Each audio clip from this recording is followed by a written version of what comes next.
얼마 전 남태평양 통가 화산 폭발로 화산 주변 지역에 쓰나미 발생과 저주파수 소리, 남반구 한랭화 등 큰 피해가 있었습니다. 일본에서도 쓰나미 경보와 피난 지시가 내려질 정도로 그 위력이 대단했습니다. 이렇듯 한번 발생하면 그 피해가 엄청난 화산. 오늘은 화산의 정의와 원리 및 사례, 우리나라의 화산, 기상청의 화산 업무, 화산 대비 요령까지 화산의 모든 것을 알아보겠습니다. 화산 활동은 지구가 탄생한 이후로 지속적으로 이어져 왔습니다. 지하의 마그마가 분출되어 지표 밖으로 용암과 화성 쇠설물이 쌓인 산이 바로 화산입니다. 화산 활동과 관련된 다양한 화산 용어가 있습니다. 마그마는 땅속 깊은 곳에서 지구 내부의 높은 열에 의해 암석이 녹아있는 상태의 물질로 화산이 폭발하여 마그마가 지표로 나와 흐르는 것을 용암이라고 합니다. 화산 폭발 기둥은 화산 폭발에 의해 분출한 화산재와 화산가스가 구름 형태로 상승하는데 화산 분화구로부터 수 킬로미터 이상의 높이를 보이기도 합니다. 화산가스는 화산이 폭발할 때 분출된 수증기와 이산화탄소, 이산화황 등의 가스입니다. 화성 쇠설물은 화산이 폭발할 때 나오는 고체 물질을 총칭하며 크기에 따라 화산진, 화산재, 화산역, 화산암괴 등으로 분류합니다. 화산재는 화산이 폭발할 때 분출된 미세한 가루이며 화산유류는 화산이 폭발할 때 많은 물이 화성 쇠설물과 섞여서 빠르게 흘러내리는 것입니다. 마그마에는 용융된 다양한 광물뿐만 아니라 그 양은 적지만 마그마의 성질에 큰 영향을 미치는 용존가스들도 포함되어 있습니다. 용존가스의 대부분은 수증기이며 약간의 이산화탄소와 이산화황, 염소, 아르곤가스도 소량 포함되어 있습니다. 그렇다면 화산은 과연 어떤 원리로 발생하게 되는 걸까요? 마그마가 지각의 약한 부분을 뚫고 올라와 지하 수킬로미터, 수십 킬로미터 깊이의 마그마 방을 만듭니다.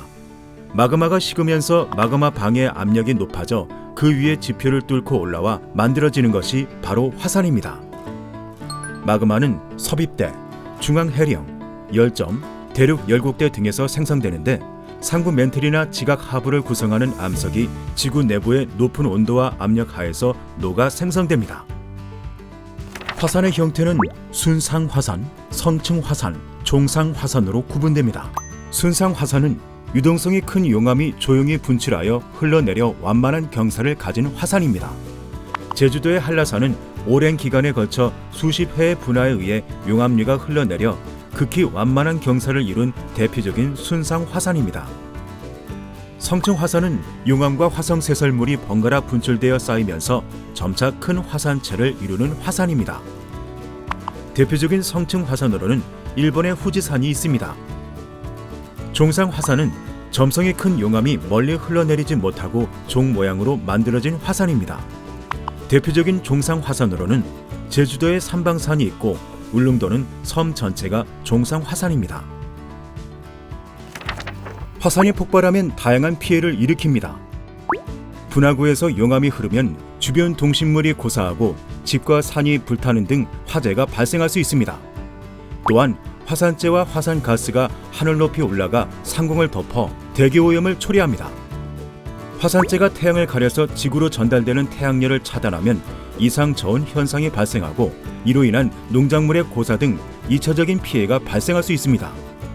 화산 유류 및 화성 쇠설물은 순식간에 지형을 변화시키고 산사태 및 홍수를 일으켜 피해를 발생시킵니다. 화산재에 포함된 산성 물질이 수증기와 결합하여 산성비가 내리면 산림이 파괴되고 강이나 호수의 지표수가 오염됩니다. 화산먼지, 화산재로 이루어진 화산구름은 비행기 운항에 영향을 줍니다.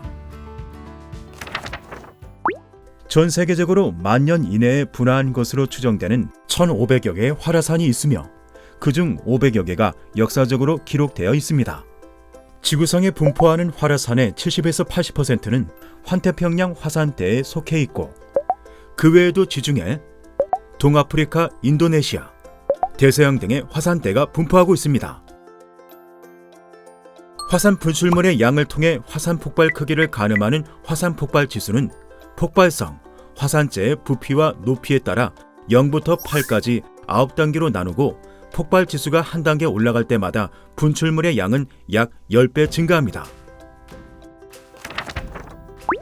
화산 폭발 지수 4에 해당하는 사례로는 우리나라에서도 항공 통제가 실시되었던 2010년 아이슬란드의 에이야프야틀라 이에크툴 화산 폭발이 있고, 화산 폭발 지수 5에 해당하는 사례로는 폭발 2달 전부터 가스와 재가 뿜어져 나왔던 1980년 미국의 세인트 헬렌 화산 폭발과 지난 30년간의 지구상 화산 활동 중 가장 강력한 분화로 평가된 2022년 tonga 화산 폭발이 있습니다.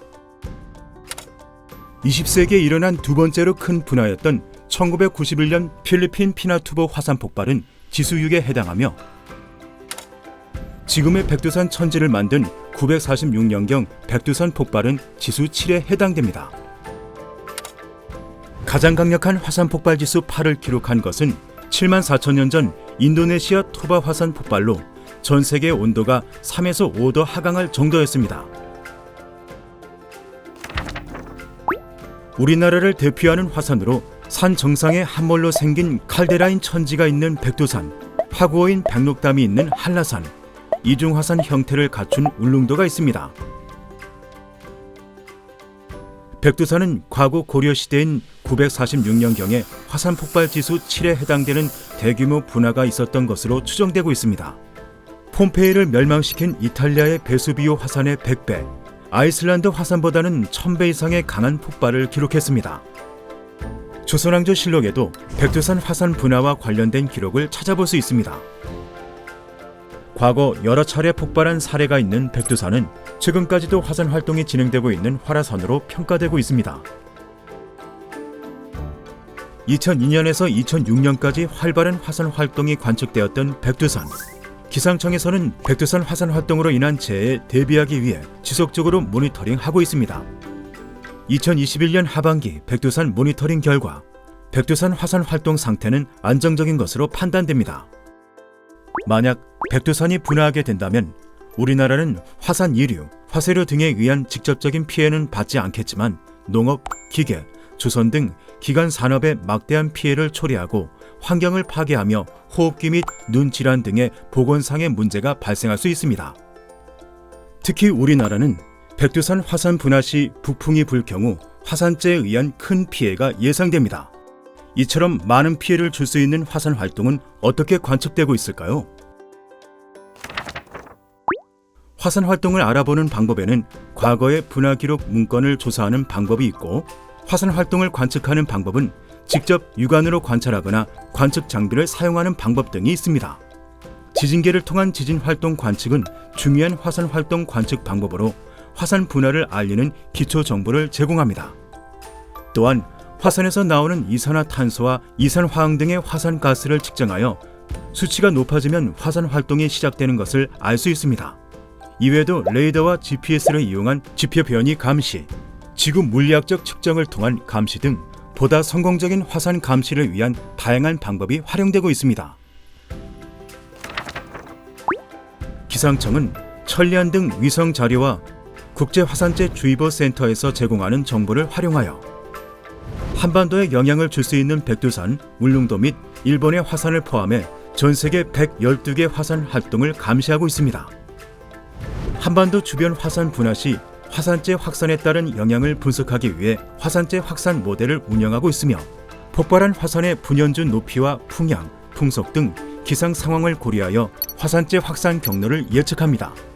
또한 화산재 확산 모델을 개선하기 위해 분연준 높이와 분출량의 관계 등 관련 연구도 수행하고 있습니다. 한반도 화산 중 현재에도 활동하고 있는 백두산 화산 활동을 모니터링하기 위해 위성 자료를 이용하여 백두산의 지표 변이와 상대 지표 온도, 천지 이상 지역 온도와 이상 지역 면적, 천지 면적과 수위를 주기적으로 분석하고 있습니다. 그리고 실제로 화산 분화 시에는 화산 정보와 화산재 특보인 화산재 주의보, 화산재 경보를 발표합니다. 만약 화산이 폭발하게 되어 우리나라에도 영향을 미치게 된다면 우리는 어떻게 대피해야 할까요?